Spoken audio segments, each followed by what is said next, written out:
El conflicto entre Etiopía y Eritrea tiene raíces profundas, comenzando con la colonización italiana de Eritrea, mientras que Etiopía logró mantenerse independiente frente a la colonización europea y la posterior anexión forzosa de Eritrea por parte de Etiopía en 1962, bajo un acuerdo de la ONU.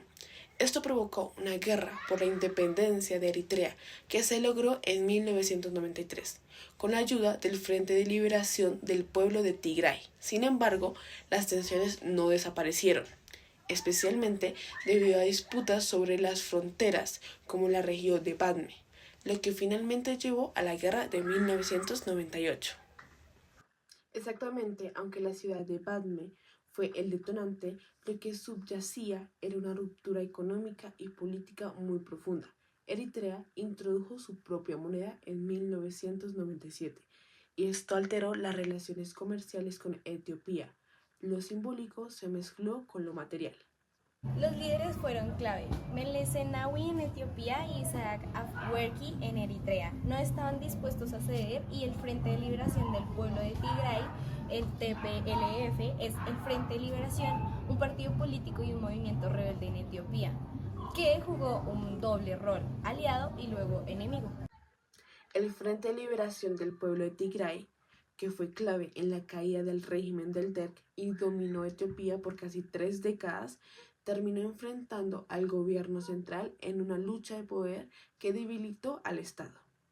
A pesar de los intentos de mediación internacional por parte de la ONU, la Unión Africana y Estados Unidos, el conflicto se intensificó en 2020 cuando Eritrea, antiguo enemigo de Etiopía, apoyó militarmente al gobierno contra el Frente de Liberación del Pueblo de Tigray. Este giro sorprendió a todo el mundo, especialmente porque un año antes el primer ministro Abiy Ahmed había recibido el Nobel de Paz por su reconciliación con Eritrea.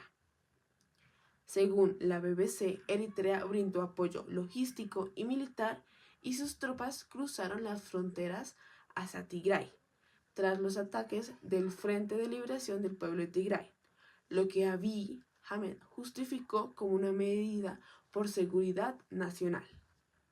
Entre 1998 y los 2000, la guerra dejó más de 80.000 muertos, según estimaciones recogidas por Times High y Axios. Es una cifra brutal para un conflicto que oficialmente terminó con el Acuerdo de Argel en el 2000, pero que siguió congelando por casi 2 décadas. Y también tuvo un costo humano y económico: 600.000 desplazados y miles de millones en gasto militar. Una región completamente aislada del comercio y las inversiones. De la teoría realista de las relaciones internacionales, los estados actúan racionalmente buscando seguridad. Eritrea impuso un servicio militar obligatorio e indefinido, mientras que Etiopía mantuvo zonas militarizadas incluso en tiempos de paz. Ese entorno generó un ciclo de inseguridad permanente. Ambos gobiernos reforzaron la lógica del enemigo constante, lo que limitó las posibilidades de cooperación regional. La comunidad internacional denunció posibles crímenes de guerra en Tigray. Las sanciones y la presión diplomática aumentaron, pero los esfuerzos para detener la violencia fueron débiles. Las instituciones globales otra vez mostraron sus límites en conflictos regionales prolongados. La clave geoestratégica aquí es el acceso al Mar Rojo. Eritrea lo tiene y Etiopía no. Desde 1993, Etiopía quedó sin salida al mar y eso ha condicionado toda su política exterior.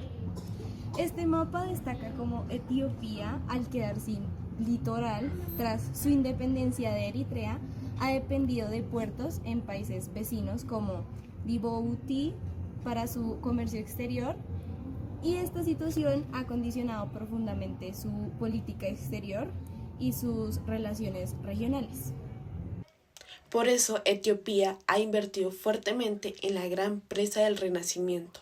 Es un movimiento para obtener autonomía energética, pero también para proyectar poder en la región del Nilo, lo cual ha molestado a Egipto y a Sudán.